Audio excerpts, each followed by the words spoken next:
Rescuers have found the bodies of 11 climbers after the Marapi volcano erupted in West Sumatra on Sunday. 3 climbers were found alive, but 12 more are still missing. The search for them has been suspended over safety concerns, the local rescue agency said.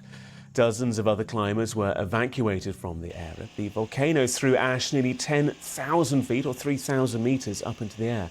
Mount Marapi is one of the most active volcanoes in the region and one of 130 active volcanoes in Indonesia, which sits on the Pacific Ring of Fire. Well, our correspondent Shaima Khalil is in Bangkok and has the latest.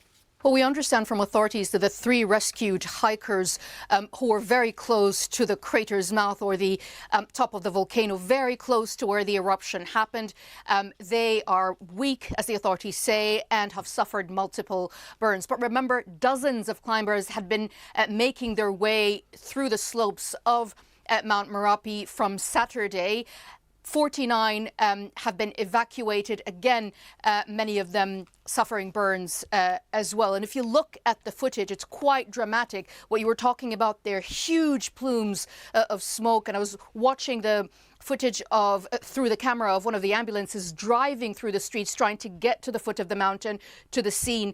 And they were just driving through streets that were covered with white ash. All the cars around them were covered with white ash as well. We understand that there are still 12 missing, but rescuers have been saying that the mission to rescue them has been suspended for the time being because of further eruption and because of risk of lava damage.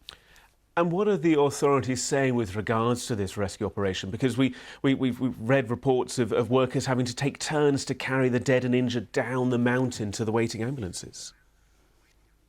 That's right, because it's very, very difficult terrain. I mean, the slopes themselves are quite difficult. And if you think about the rescue mission, it's not just about rescuing, but you're also searching for those who are still missing amid an active volcano. Remember that Marapi has been active since January. An eruption then didn't cause casualties, but this has been building up till what we've seen on Sunday. So the rescue itself can go on and then be stopped and go on again. But also remember that nearly 1,400 people live on the slopes of Marapi. The authorities have closed 2 climbing routes, but they've also urged residents not to get anywhere near the crater. They've actually closed the area and circled the area about 3 kilometers. So it's still an active scene, which makes the rescue operation and the search operation quite complicated. Shaima Khalil.